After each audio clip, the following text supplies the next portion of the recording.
উত্তৰ প্ৰদেশত আকৌ আহি গ'ল হিন্দু মুছলমানৰ খেলখন নহলতো জয়ী হোৱাৰ উপায়েই নাই। সেইকাৰণে উত্তৰ প্ৰদেশৰ মুখ্যমন্ত্ৰী যোগী আদিত্যনাথে 10টা সমষ্টিত উপ নিৰ্বাচন অনুষ্ঠিত হোৱাৰ পূৰ্বেই আৰম্ভ কৰি দিলে হিন্দু মুছলমানৰ খেলখন। ভাবি চাওকচোন, হিন্দু মুছলমানৰ মাজত বিভাজন ননাকৈ জয়ী হ'বলৈ অন্য বিষয় নাই বিজেপিৰ। এইবিলাক দেখি শুনিও সবকা সাথ সবকা বিকাশৰ কথা কোৱা প্ৰধানমন্ত্ৰী নৰেন্দ্ৰ মোদী নিমাত হৈ আছে।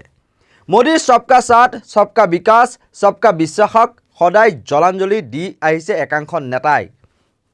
আচলতে উত্তৰ প্ৰদেশত কি কৰিলেনো যোগী আদিত্যনাথৰ চৰকাৰে? ঘৃণাৰ বজাৰ খুলিবলৈ এতিয়া প্ৰত্যেক মুছলমান দোকানীয়ে নিজৰ ব্যৱসায়িক প্ৰতিষ্ঠানৰ সন্মুখত নিজৰ নাম লিখি থ'ব লাগিব। যিহেতু শাওণ মাহ বলবমত বা কানৱাদ যাত্ৰাত যোৱা যাত্ৰী বা ভক্তসকলে যাতে যাত্ৰাপথত মুছলমানৰ দোকানৰ পৰা ফল মূল ক্ৰয় কৰি খাব নোৱাৰে বা পানীও খাব নোৱাৰে, সেয়েহে যোগী চৰকাৰে সকলো দোকানৰ সন্মুখত দোকানৰ মালিক মেনেজাৰৰ নাম বেনাৰত লিখি ৰাখিবলৈ নিৰ্দেশ দিছে বুলি চৰ্চা চলিছে। এই নিৰ্দেশনাৰ পাছতে বিজেপিৰ প্ৰাক্তন কেন্দ্ৰীয় মন্ত্ৰী মুখতাৰ আব্বাছ নকভিয়ে এক প্ৰকাৰে অসন্তুষ্টি প্ৰকাশ কৰা দেখা গ'ল। এক টুইট যোগে তেওঁ অতি সাৱলীল ভাষাৰে কয়, কিছুমান অতি উদ্যমী বিষয়াৰ খৰখেদা আদেশে হয়তো অস্পৃশ্যতাৰ ৰোগৰ জন্ম দিব পাৰে। কাৰোবাৰ ধৰ্মীয় বিশ্বাসক সন্মান কৰিব লাগিব, কিন্তু অস্পৃশ্যতা ৰাখিব নালাগে। জন্ম ক'ত হৈছে বা কি জাত কি পাত সেয়া সুধিব নালাগে। এই টুইটৰ পাছতেই তেওঁক একাংশ ট্ৰলাৰে ট্ৰল কৰিবলৈ আৰম্ভ কৰিলে আৰু তাৰ পাছত তেওঁ অন্য এটা টুইট কৰি কয়, হে ট্ৰলাৰসকল, অন্ততঃ মোক কানৱাদ যাত্ৰাৰ প্ৰতি সন্মান আৰু শ্ৰদ্ধাৰ প্ৰমাণপত্ৰ নিদিব।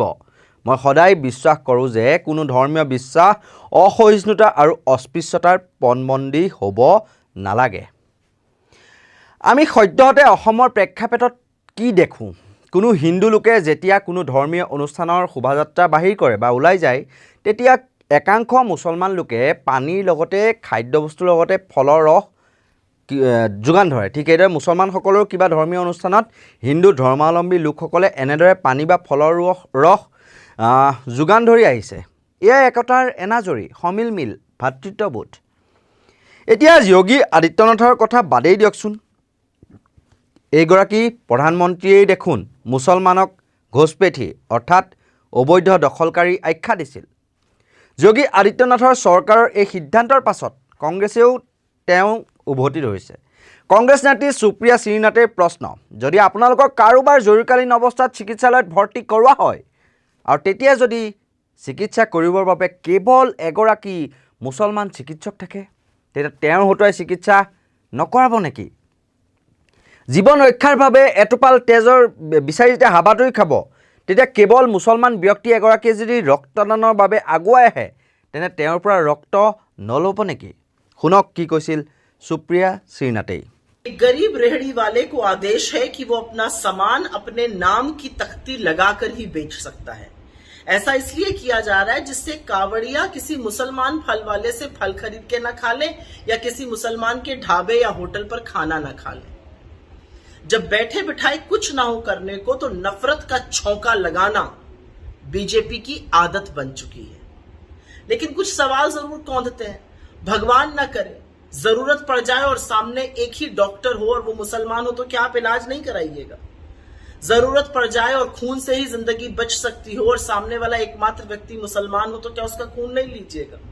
अगर इन रेहड़ियों पर बबलू मुन्ना गुड्डू लिखा रहेगा तो क्या कीजिएगा? उनसे सामान खरीदिएगा या नहीं खरीदिएगा?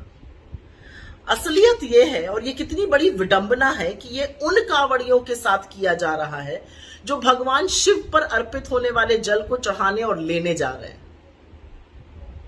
ये जो धर्म के नए नए स्वयंभू ठेकेदार बने हैं, ये ढोंगी, ये तो ना हमारे धर्म को समझते हैं ना भगवान शिव की विराटता को।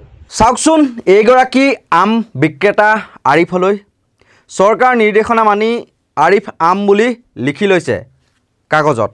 কিমানৰ ধৰ্মৰ নামত ৰাজনীতিৰ খেলখন খেলি থাকিব আৰু নৰেন্দ্ৰ মোদী মনে মনে থাকিব।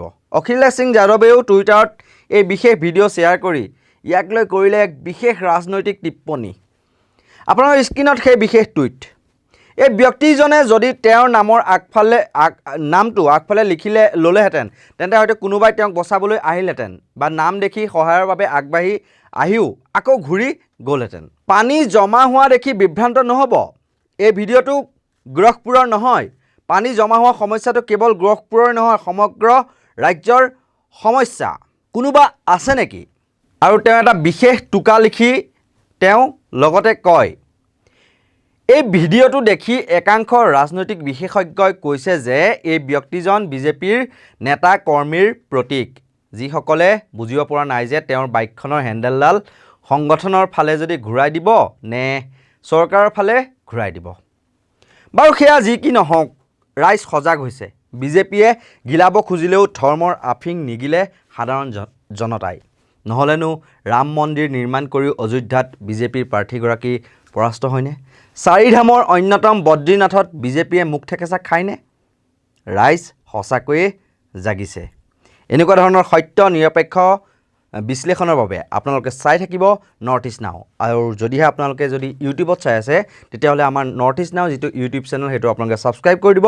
আৰু যদি আপোনালোকে ফেচবুকত চাই আছে তেতিয়াহ'লে নৰ্থ ইষ্ট নাও ভিডিঅ' এনি নাও নিউজ যি দুটা ফেচবুক পেজ সেই দুটা আপোনালোকে লাইক কৰি দিব, ফ'ল' কৰি দিব। আৰু আমাৰ এই ভিডিঅ'টো চাই কেনে পালে সেয়া কমেণ্ট ছেকশ্যনত জনাবলৈ নাপাহৰিব।